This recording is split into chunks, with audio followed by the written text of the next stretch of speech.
Hello student, हमने आपको पिछली वीडियो में केपी निकालना बता दिया था और केसी निकालना बता दिया था। ओके, अब हम आपको बता रहे हैं केसी व केपी में संबंध। देखो केसी व केपी में संबंध क्या होता है। ठीक है, केसी देखो केसी और केपी दोनों साम्य स्थिरांक होते हैं, लेकिन केसी सांद्रण होता है, सी सांद्रण होता है, पी क्या होता है, आंशिक दाब पर होता है। ओके, और दोनों में हमें संबंध निकालना है। तो जैसे हमने कोई भी अवक्रिया मान ली, हमने माना सामान्य अवक्रिया इस प्रकार है, ये हमने सामान्य अवक्रिया मान ली। जब ये सामान्य अवक्रिया हो गई तो देखो N1A plus N2B उत्क्रमणीय M1C plus M2D। Okay, यहाँ पर जो N1 और N2, M1 व M2 ये क्या है, ये इनके मोल हैं। जो आगे चीज़ लग जाती है वो क्या होते हैं, इनके मोल। और A और B अभिकारक और C और D उत्पाद। ओके, और देखो हमने आपको एक नियम कराया था द्रव्यानुपातिक क्रिया का नियम, उससे हम क्या करेंगे, केपी और केसी का मान निकाल लेंगे। ठीक है, तो द्रव्यानुपातिक क्रिया के नियम से सबसे पहले हम क्या करेंगे, केपी का मान निकालेंगे। तो जब देखो हम केपी का मान निकालेंगे तो देखो पी क्यों लिया, क्योंकि पी यहाँ पे आया है, दाब की बात चल रही है, आंशिक दाब पर निकाल रहे हैं, तो पी दाब को डिनोट करता है। तो पी सी, क्योंकि सक्रिय द्रव्यमान कहता था जो पिछली अवक्रिया होती थी उसको ऊपर लिखा जाता था, उसका गुणनफल अनुपात अग्र अवक्रिया का गुणनफल। ओके, तो इसमें यह अग्र अवक्रिया हो गई, ये कौन सी हो गई, अग्र, और ये हो गई विपरीत। ये कौन सी हो गई, विपरीत। ठीक है, आपको याद रखना है। ठीक है, ये विपरीत हो गई। तो देखो सबसे पहले विपरीत अवक्रिया को लिखेंगे, तो पी सी, देखो यहाँ पे सी तो है, और डी। ओके, कोष्टक लगा के जो मोल होते हैं उनको हमेशा पावर में पहुंचा देते हैं। तो यहाँ पे देखा M1 मोल है तो M1, यहाँ पे M2। ओके, अपॉन, देखो अपॉन लगा हुआ है, upon PA N1 into PB N2। Okay, ये किसका मान निकला है, केपी का। केपी का निकला है समीकरण नंबर फर्स्ट। ठीक है, समीकरण नंबर फर्स्ट हो गया। उसके बाद आपने देखा, देखो आपने पीए लिया है, पीबी लिया है, पीसी लिया है और पीडी। पीए पीबी पीसी पीडी यहाँ पे क्या है, वो साम्य अवस्था पर आंशिक दाब है। देखो यहाँ पर आंशिक दाब है। ठीक है, और मैंने आपको बताया N1 N2 M1 परमाणुओं की संख्या है। ठीक है, अब हम क्या करेंगे, हमें केसी निकालना है। तो देखो अब यहाँ पे सी आ गया, सांद्रण आ गया, तो केसी निकालेंगे। तो देखो अब पी नहीं लेंगे, पी के नहीं लेंगे, क्योंकि पहले आंशिक दाब निकाल रहे थे, अब सी सांद्रण है। ओके, तो देखो सी सांद्रण हो गया, सी की पावर M1 सांद्रण है, तो सी का सांद्रण, डी का सांद्रण। ओके, ए का सांद्रण, बी का सांद्रण। अब इनकी पावर क्या है, जो मूल होते हैं उनकी पावर होगी। तो सी के जो मूल थे M1 थे तो M1 पावर हो गई, डी के मोल M2 थे, M2 पावर हो गई, और ए के मोल N1 थे, N1 पावर हो गई, बी के मोल N2 थे, N2 पावर। ओके, ये समीकरण नंबर 2 हो गया। ये क्या हो गया, 2। अब हम क्या करेंगे, जहाँ देखो तुमने देखा सी बी, ठीक है, और ए डी, ये क्या है, ए बी सी टी का मोलर सांद्रण है। ये क्या है, इनके मोलर सांद्रण।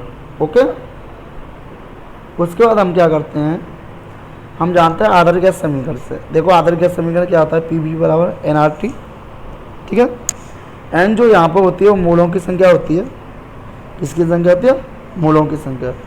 तो देखो हम क्या करेंगे, अब पी की वैल्यू, यहाँ से पी की वैल्यू निकालोगे तो पी इजकल टू वी इसके नीचे चले जाएगी डिवाइड में, तो N/VRT हो गया पूरा। ठीक है, ये जो आपका बनेगा P is equal to NRT upon V हो जाएगा। ठीक है, अब देखो V हो गया तो हमने क्या किया, NV को थोड़ा अलग कर लिया, क्योंकि C इजकल टू होता है NV। क्या होता है, C इजकल टू क्या हो गया, NV।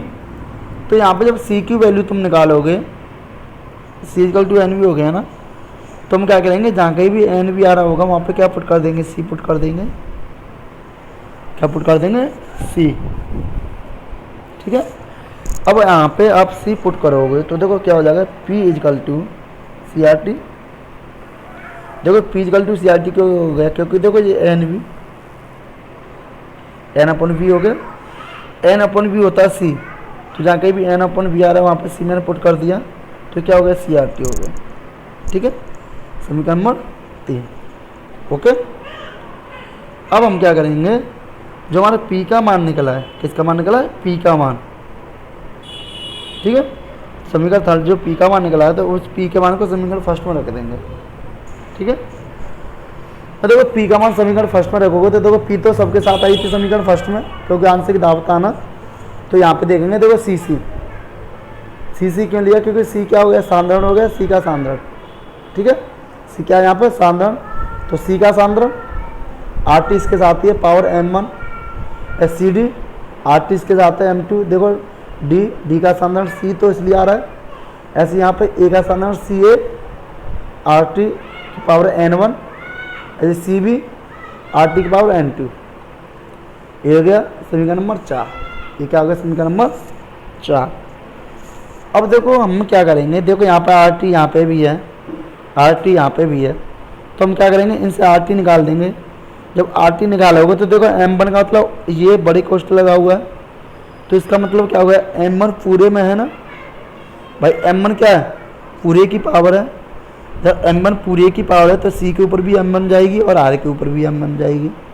ओके, तो देखो c की पावर m1 और cd की पावर m2 यहाँ से, तो ये दोनों में से मैं आर टी निकाला ना, तो R2 को मैं अलग लिख दिया, तो आर टी की पावर m1 प्लस का m2, दोनों जब बेस, देखो ये बेस इक्वल है, तो दोनों के बेस समान हो तो क्या होती है, गुणा में घातें जुड़ जाती हैं, तो इसलिए हमने घातों को क्या कर दिया, यहाँ पर जोड़ दिया। ओके, ऐसे नीचे सी ए सी बी की पावर n1 n2 है।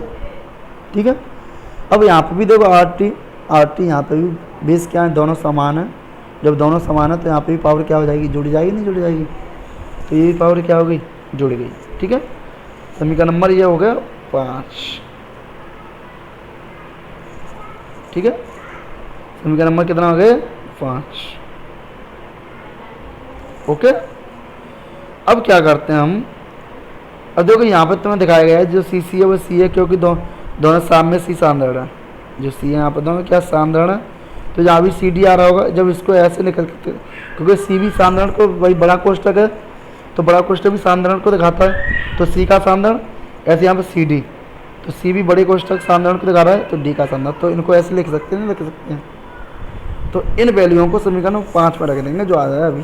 ठीक है, तो आपका क्या आया है, देखो के पी इजकल टू, भाई बड़ा कोष्ठक लगाया सेम वही रहा m1 इंटू डी की पावर m2 अपॉन बड़ा कोष्ठक ए की पावर n1 इंटू बी की पावर n।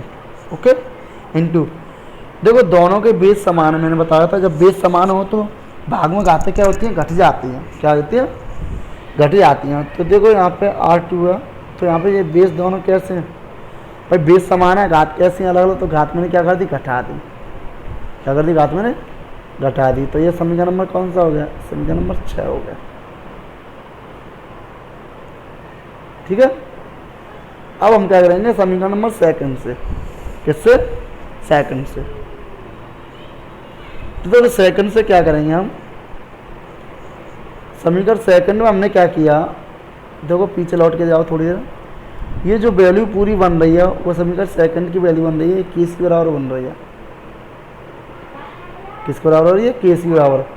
ये जब पूरी वैल्यू के सी के बराबर बन रही है तो जहाँ कहीं भी ये आ रहा होगा वहाँ पे के सी पुट कर देंगे। ठीक है, समीकरण सेकंड में ये के सी की वैल्यू बन रही है तो के सी इसके ऊपर पुट कर दिया, तो देखो आपने यहाँ पे के सी पुट किया तो के पी इजकल टू के सी। ठीक है, इसकी पावर होगी आर टी की पावर m1 प्लस का m2 माइनस n1 n2, ये तो है ही। ओके, अब हमने क्या कर लिया, इसको हमने डेल्टा n मान लिया पूरे अंतर को।